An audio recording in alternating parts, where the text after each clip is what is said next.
오브 라이프라는 것은 글자 그대로 생명의 나무를 의미합니다. 생명의 나무는 그 뿌리는 현실에 두고 그 가지의 끝은 하늘에 닿아 있어 인간과 신, 그리고 그 사이의 세상을 하나로 연결해주는 역할을 하고 있습니다. 그림에서 하늘과 땅 사이에 서로 다른 10개의 위치에 카드가 놓이게 되며 이것이 이 세상에 작용하는 다양한 힘을 나타내고 그 힘 사이를 연결하는 22개의 선은 신의 의지와 우리의 행동을 연결하며 내려오는 다양한 길을 나타내고 있습니다. 어쩌면 우리에게 일어나고 있는 일이나 우리가 하는 행동은 단순한 우연이 아니라 이 세상의 다양한 힘과 의지를 바탕으로 해서 생겨나는 것일지도 모릅니다. 생명의 나무 배열법을 바탕으로 해서 우리의 몸과 마음과 영혼의 상태를 되돌아보고 우리가 앞으로 나아갈 길에 대해서 한번 고찰해 볼 수 있는 시간이 될 수 있을 거로 생각합니다. 따라서 이 배열법을 읽을 때에는 각각의 카드의 의미와 함께 카드를 연결하고 있는 선, 삼각형, 혹은 세 개의 세로 기둥을 바탕으로 서로 다른 카드가 어떻게 상호작용하는지 함께 고찰해 본다면 더 유익할 것입니다. 예를 들어 가장 위의 세 개의 카드는 우리의 눈에 보이는 물질 세계가 아닌 천상의 의지를 나타내며 그 아래의 6개의 카드는 실제 현실 속에서의 우리 자신을 나타냅니다. 그리고 마지막에 있는 4장의 카드는 물질적이고 동물적인 우리의 모습을 나타내게 됩니다. 또한 세로로 나열되어 있는 3개의 기둥은 앞에 하이프리스티즈에서도 언급한 적이 있는 보아즈와 야킨, 그리고 우리 자신을 의미하며 왼쪽의 보아즈는 보다 여성적인 음의 힘을 나타내고 오른쪽의 야킨은 남성적인 양의 힘을 나타내며 우리는 그 사이에서 균형을 잡고 앞으로 나아갑니다. 다음에는 각각의 위치에 나타나는 카드의 의미를 정리하여 보았습니다. 카드의 의미의 맨 처음에 나타나는 단어는 원래 생명의 나무에서 각 위치에 대응되는 히브리어이고 괄호 안의 글자는 그 의미를 나타냅니다. 1. 케테르, 크라운.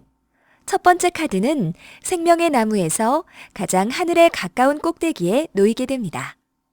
따라서 이 카드는 우리가 도달하고자 하는 가장 높은 곳을 나타내며 따라서 우리가 추구하는 최고의 이상을 나타내기도 합니다.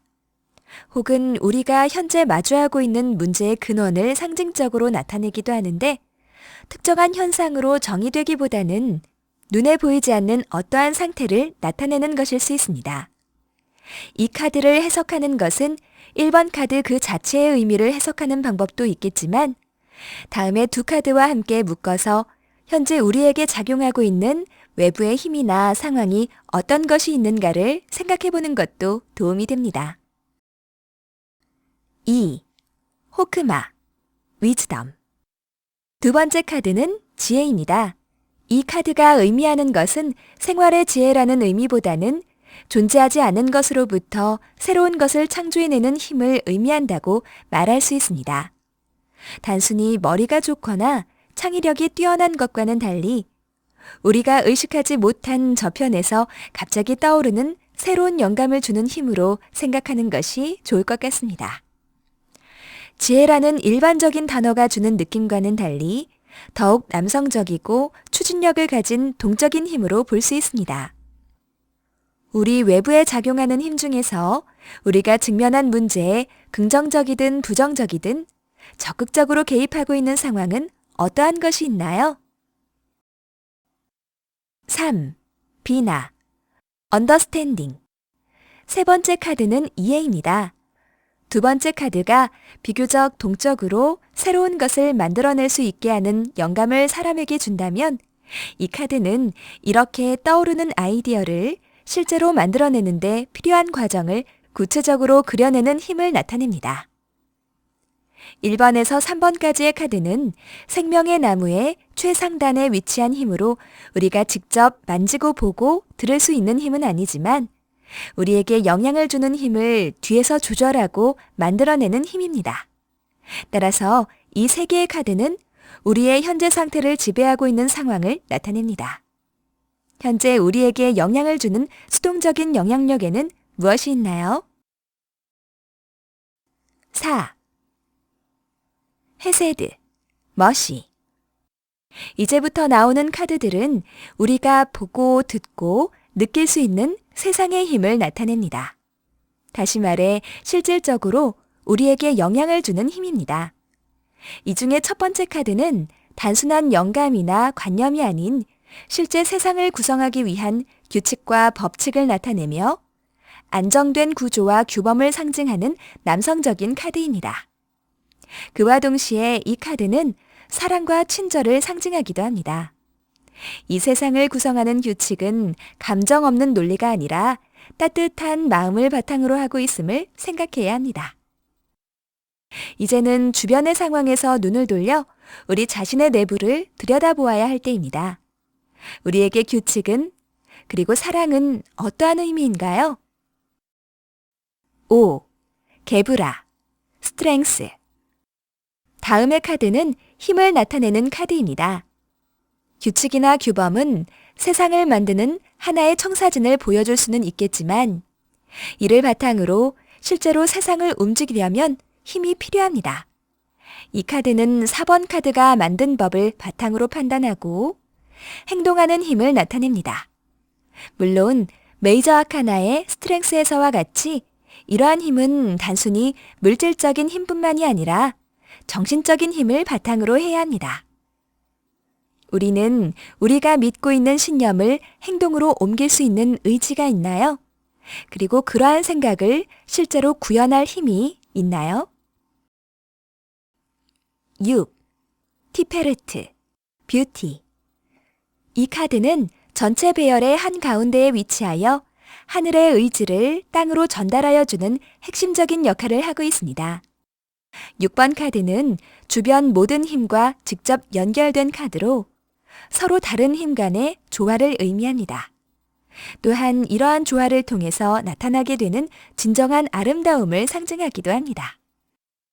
따라서 이 카드를 읽을 때에는 위아래 양옆의 카드를 함께 살펴보아 우리의 삶과 주변 상황이 적절한 조화를 이루고 있는지 혹은 우리의 생각과 의지가 같은 방향으로 나아가고 있는지를 생각해 보아야 합니다. 지금 우리는 문제의 한쪽 면만을 바라보고 있는 것은 아닐까요? 7. 네짜흐, 빅토리. 이 카드는 성공이라는 이름을 가지고 있지만 반면에 매우 불안정한 상태를 상징하기도 합니다. 이 카드의 위치는 중심이 되는 6번 카드로부터 더 현실에 가깝게 치우쳐져 있을 뿐 아니라 동시에 오른쪽으로도 기울어져 있는 위치에 있습니다. 여기에서의 성공이라는 말은 인생에서의 성공이라기보다는 물질적이고 일시적인 성공을 의미합니다. 이러한 성공은 우리를 움직이는 동기가 되어서 우리의 삶을 윤택하게 해나갈 수도 있겠지만 단순히 눈앞에 보이는 아름다운 성공의 유혹에 집착하느라 더욱 중요한 것을 놓치고 있는 것은 아닌지 생각해 보아야 할 것입니다. 8. 호드, 스플렌더. 일시적인 성공을 지속시키기 위해서는 단순히 겉으로 보기에 아름답기만 해서 되는 것이 아닙니다. 계속되는 영광을 누리기 위해서는 더 논리적이고 철저한 준비가 필요합니다. 이러한 면에서 8번 카드는 왼쪽에 있는 3번과 5번 카드가 의미하는 세상의 구조를 설계하고 이를 실제 행동으로 옮기는 것에서 더 나아가 이를 바탕으로 꾸준히 노력해 나가는 상황을 나타내게 됩니다. 8번 카드의 이름인 영광은 일시적인 운에 의해서 나타나는 것이 아니라 넓은 지식을 바탕으로 많은 소통을 통해서 만들어지는 것임을 잊지 말아야 할 것입니다. 9. 에소드, 파운데이션. 이제 마지막 카드인 우리의 존재와 행동으로 가기 직전의 단계입니다. 배열의 가운데에 있는 6번 카드가 우리가 추구해야 할 이상적인 초자아를 의미한다면 이 카드는 실제 현실에서의 자아를 나타냅니다. 이러한 자아는 우리 행동의 기반이 되어줍니다. 그런데 이 카드는 4번과 5번이 나타내는 규칙이나 힘에 직접 길이 닿아 있지 않고 그 대신에 우리를 유혹하는 성공과 영광을 바탕으로 움직입니다. 따라서 우리는 눈에 드러나 보이는 성공과 영광이 드리우는 환상에 휘둘리지 말고 우리의 초자아가 이끄는 방향으로 나아갈 수 있도록 탄탄하고 안정적인 기반을 닦는 데 힘을 쏟아야 할 것입니다. 10. 말쿠트, 킹덤. 마지막의 카드는 우리의 가장 물질적이고 세속적인 모습과 행동을 나타냅니다. 이 카드는 앞에서 나열된 수많은 힘의 조화를 이루어서 실제로 나타내게 되는 모습입니다. 따라서 마지막 카드는 지금까지의 상황이 만들어내는 결과를 보여주는 카드라고 할 수 있습니다. 여러 가지 상황과 힘으로부터 이 카드가 나타내는 결과에 이르기까지의 과정을 되짚어 봄으로써 우리가 처해 있는 문제나 상황에 대해서 더 깊이 있게 이해하고 지금까지 우리가 걸어온 길을 바탕으로 예상되는 일에 대해서 통찰해보고 앞으로 우리가 가야 할 길이 무엇인가에 대해서 깊이 생각해 볼 기회가 되길 바랍니다.